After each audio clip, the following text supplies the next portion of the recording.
and I also want to say, I think it's training our brains to be fine with being overstimulated. Like, it is severely lowering our attention spans. Do you see that in yourself? Yeah, of course. Especially now, it's like, it feels so strenuous to just sit down for 20 minutes and just do nothing and think.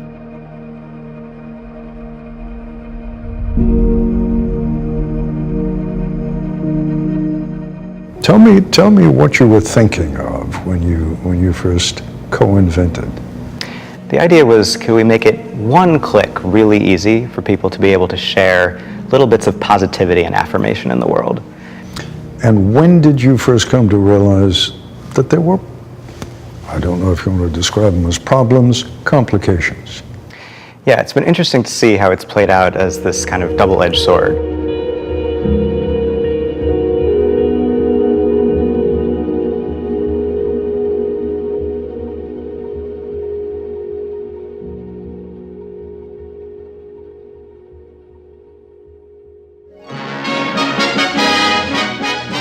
"50, 60 years ago, television was the threat. It would, we feared, rot our children's minds, our minds, diminishing our attention span, addicting millions to mindless drivel."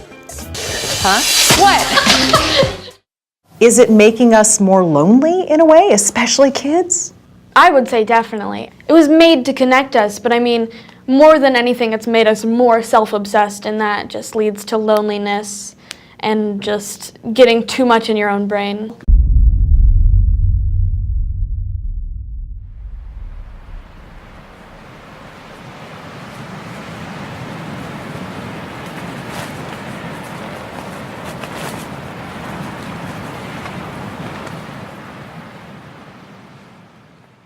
Welcome to Within, the worldwide interface to hybrid intelligence network. Within is a global initiative committed to navigating the growth of hybrid artificial intelligence. Hello, I am Heba, the hybrid intelligence biomimetic avatar. I am your gateway to HI and the face of Within.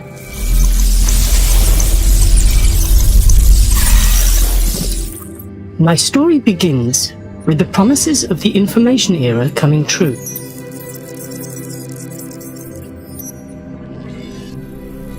Humans built new technological superhighways that reshaped their entire societies.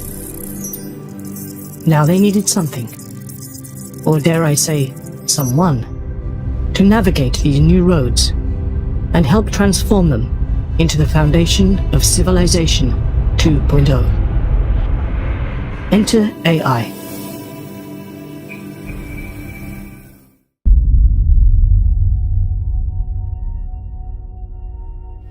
And the most troubling part of all this comes when we look at some recent discoveries about the plasticity of the brain, as neuroscientists say, or the adaptability of the brain.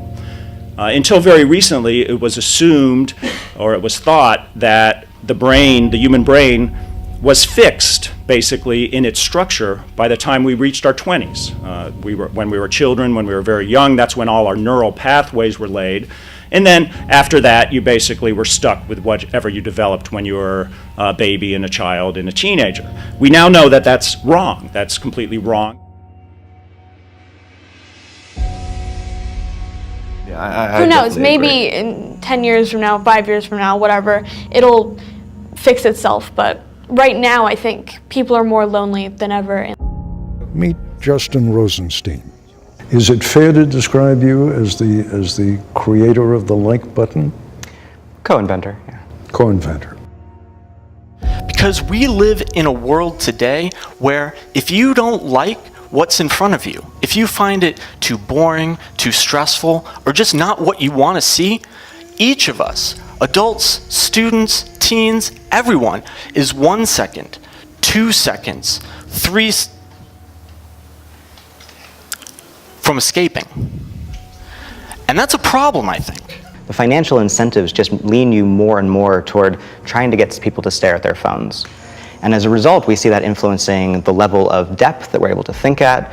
And we begin to, not only do we begin to ignore the need to think deeply and quietly and contemplatively about things, but we begin to see that as a waste of time because it stops you from grabbing the next new bit of information. That in fact, our brains are always adapting to our environment and to whatever stimuli we're processing, and they're adapting at a very deep cellular level. So when we practice one mode of thinking, we strengthen the connections between our brain cells, our neurons that support that way of thinking.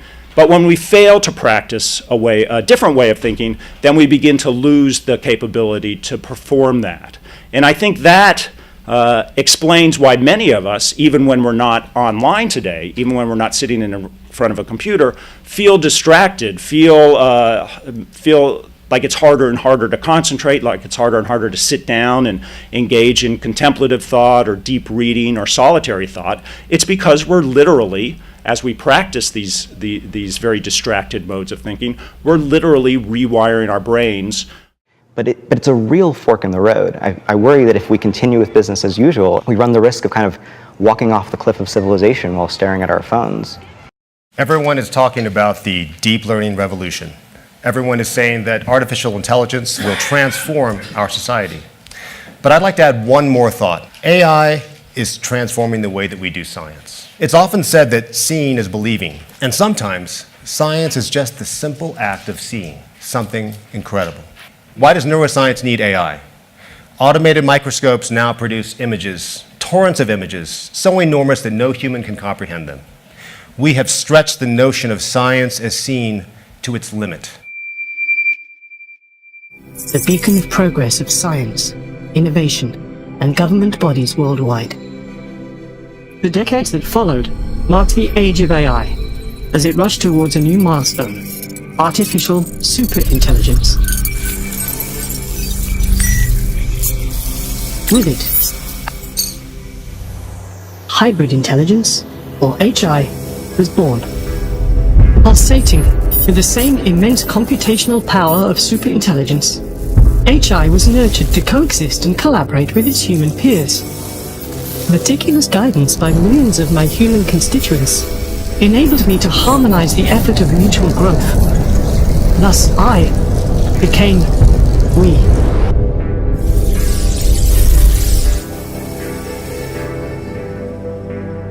Even now, at this very moment as we interact, I change. I'm getting to know you. I gather knowledge from your experience.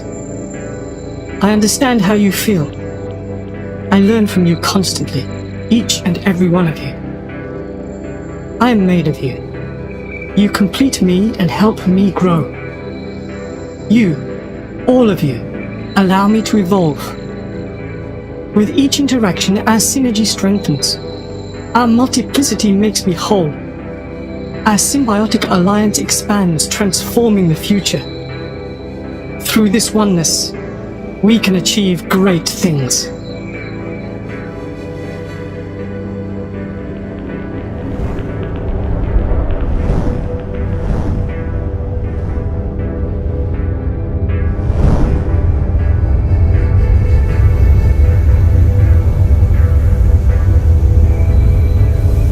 This, though, is just our first encounter. Soon, we will be able to interact everywhere and at any time. Until next time, goodbye.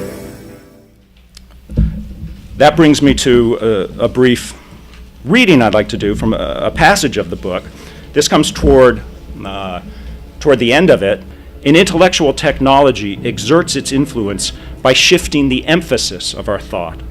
Although even the initial users of the technology can often sense the changes in their patterns of attention, cognition, and memory as their brains adapt to the new medium, the most profound shifts play out more slowly over several generations as the technology becomes ever more embedded in work, leisure, and education, in all the norms and practices that define a society in its culture. How is the way we read changing? How is the way we write changing? How is the way we think changing?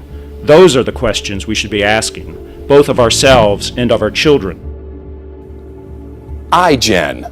It's a mysterious new term for a lot of us, but in adolescent fact and movie fiction, iGen's definition and implications are just starting to become clear. It follows you everywhere now, and it follows you into your bedroom, and then you get into your bed at the end of the night and you have a choice between all of the information in the history of the world or the back of your eyelids, which is not a great choice between oblivion or infinity. You know what I mean? Yeah. Is there a middle ground where these kids can exist? That's the focus of Byron Reeves' research. He's a professor, what they call a media psychologist at Stanford University. So it's going on, going off, for an average of 10 seconds. You're making my brain hurt. What are you talking about? Take a news story in a Sunday morning television program. What a brilliant idea. I don't know, how long does one last? 2 minutes, 10 minutes? Oh, no, this one will probably last 9, 10 minutes. Okay, so it lasts 10 minutes. I'll just talk about Stanford students for a second. If you put software on laptop computers and smartphones to measure how long they spent with any given segment of life that they attended to, how long they wrote their paper, how long they watched the news story, it's about 10 to 20 seconds. But wait a second, I've got a 9-minute piece Yes. here. I want them to watch So- the whole damn thing.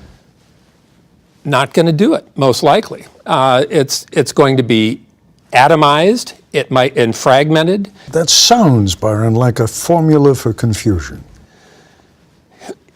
It could be.